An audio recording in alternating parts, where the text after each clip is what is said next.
Hello, everybody, and welcome. Um, I forgot to turn the couch around, but that's okay. Just a moment. Let's get some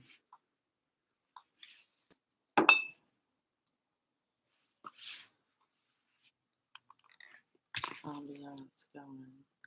Just a moment.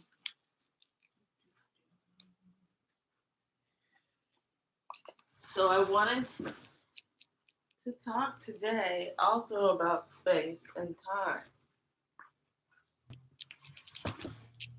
and retreat experiences that work.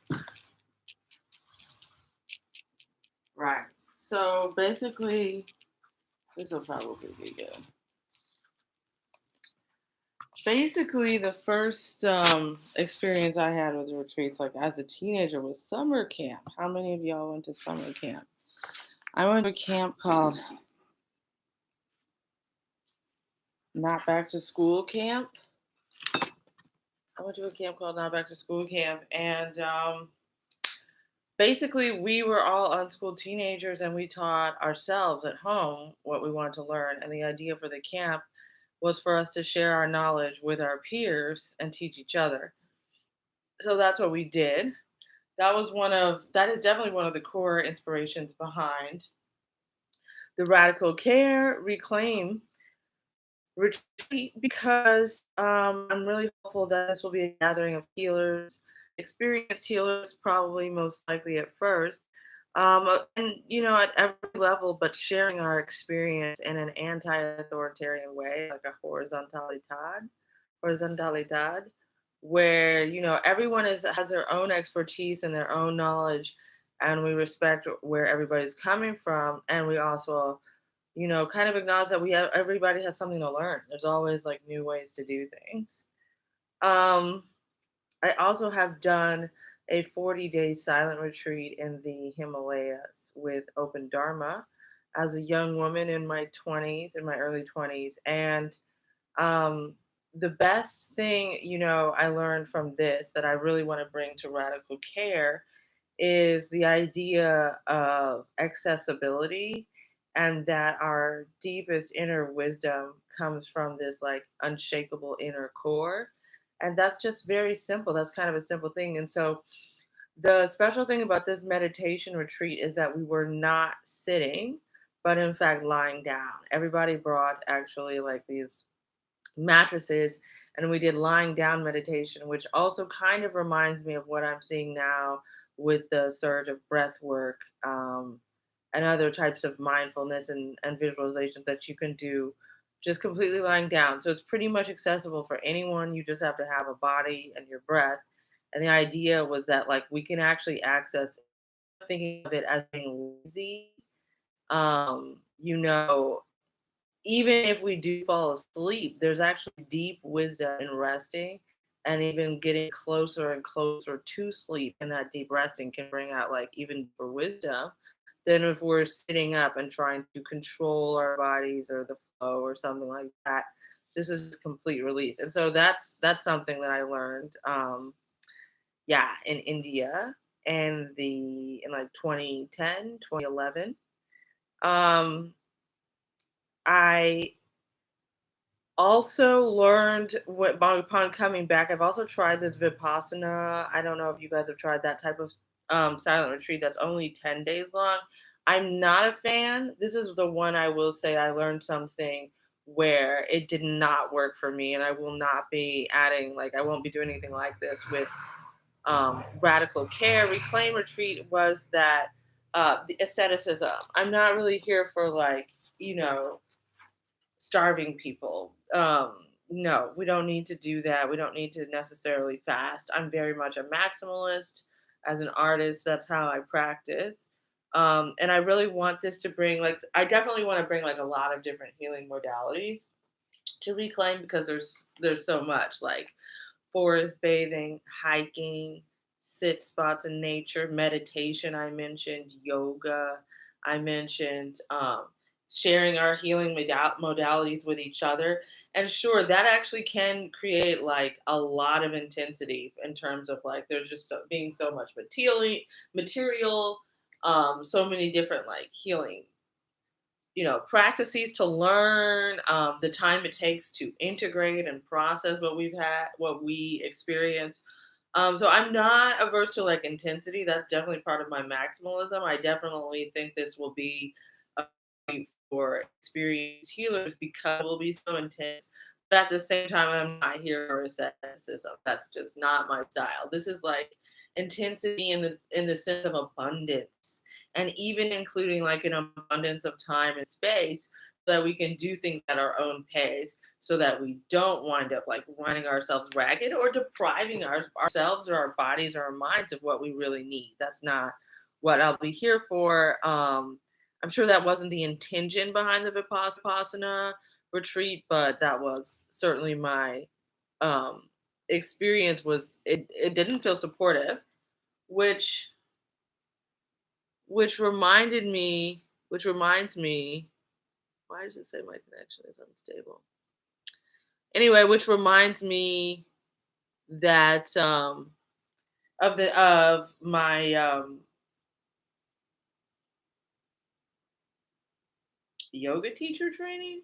I'm sorry, I lost my train of thought. But in my yoga teacher training, I also studied restorative yoga, which along the lines of like lying down meditation is all about like listening to your body and respecting the boundaries of your bodies. We do sometimes have limitations, and that is okay. There's still healing to be accessed, unlimited healing within the limitations, within respecting the limitations of our body at any given moment. Um, that was really something that has worked well for me in all of my yoga practices since I've been a yoga teacher for going on 11 years. No, more like 12, going on 13 years. Um, and yeah, I just love movement. That's another thing I would say I learned from the yoga teacher training, and also is that movement is healing. Movement is healing. Movement is just so healing. Um, and I did my yoga teacher training in California. I had a professor, Kelly McGonigal from Stanford, who specializes in restorative yoga and also is a psychologist. Brings a lot of mindfulness and understanding of the brain into her practice. So I'm really grateful to have learned from her. I'm also a doula. I've been a trained doula also for 12 years. And some of my favorite doula trainings I learned under Maria Ascension Ramos right here in California in Santa Cruz. And I have to say, as wonderful as the traditional healing modalities, we learned a lot about the rebozo, womb binding, and wrapping. One of the most wonderful thing, if not the most wonderful thing about her trainings, which were like retreat style, held over a weekend, a gathering, a circle of just wonderful BIPOC women and mothers, there was childcare available. As a single mom, that is essential. And just as I was saying about food at the Vipassana or the lack thereof at the Vipassana retreat, I really do consider childcare at this point to be as essential as food for any true retreat experience, because some of us have families and have kids, and we shouldn't be excluded from the experience. We also need not modify the experience necessarily to be child friendly. We need only to have enough support and resources to provide childcare, to provide what the children need at this moment for their healing and growth and care and supervision, and also so because that provides the space and time for parents and full-time child care givers to access their healing. So that's essential, and I really want to thank Maria. Yeah, and most recently, I was able to join Be Noir and their inaugural retreat with Black Girls Surf. I'm so excited I was able to do that. I had to fundraise and make a lot of arrangements, in the middle of the pandemic to travel to Costa Rica and learn to surf, but it was in a group similar to Maria's gathering for the doula training, which was BIPOC only. This group, V Noir Black Girls Swerve, only Black women, all Black women in a healing gathering. And let me tell you, that is definitely something I will be bringing, this idea of core community and us just being in each other's presence is healing alone. That is healing all by itself. And that's something I definitely am excited to bring to Radical Care Reclaiming Retreat. Um, yeah, in both of those circles I experienced that. Also fun sort of anecdote, like in the way that I was saying I'm not for asceticism. This retreat I learned subsequently was originally planned as like a dry retreat. And it wound up happening that occasionally we had some drinks with dinner, which was no big deal, certainly at the time. But afterwards, I learned that it was supposed to not be a thing. And it didn't, I would say, it didn't interfere with our healing at all. Like, not that rules are made to be broken, but when you get to the core essence, which was us sharing the space with each other, sharing the energy with each other as Black women, with all of our healing inside and all of our experiences inside, that was enough so that, that everything was possible, that it didn't really matter if we added on this or if we didn't have that. So that's an important lesson. Also, because we're surfing, we were so connected to the ocean. And there's a few of my plants behind me. I always am going to have my plant allies nearby. And that just reminds me, just like with the surfing thing, nature connection with plants, connection with animals, connection with the water, connection with ocean, connection with the Mother Earth, connection with the air, with all the elements and fire. That is one of the most, if not the most healing things, for lack of a better word, concepts. Like, the most healing. It's one of the most healing experiences is nature connection, and it's accessible to us. It's accessible to everyone. Nature is everywhere once you look for it, and so I'm really excited about enhancing that and helping us find the tools and skills and the perspective that we need to access that whenever we need to, whenever we want to, more and more all the time. And that's also for the healing of our planet. The more we are in connection, conversation, and communion with Mother Nature and wilderness, the more we can do for to heal each other. So that's what I'll be bringing. That's the kind of energy and conceptual background and experiences that I've had that I'm going to be bringing and excited to share with you at the Radical Care Reclaim Retreat.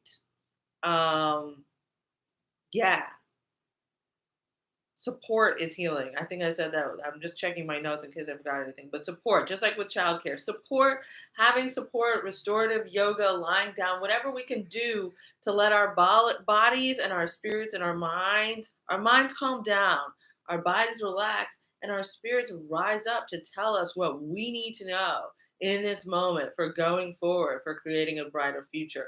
I am so blessed and so honored and so thankful to be working to provide opportunities for us to access that and get into it and use this goodness.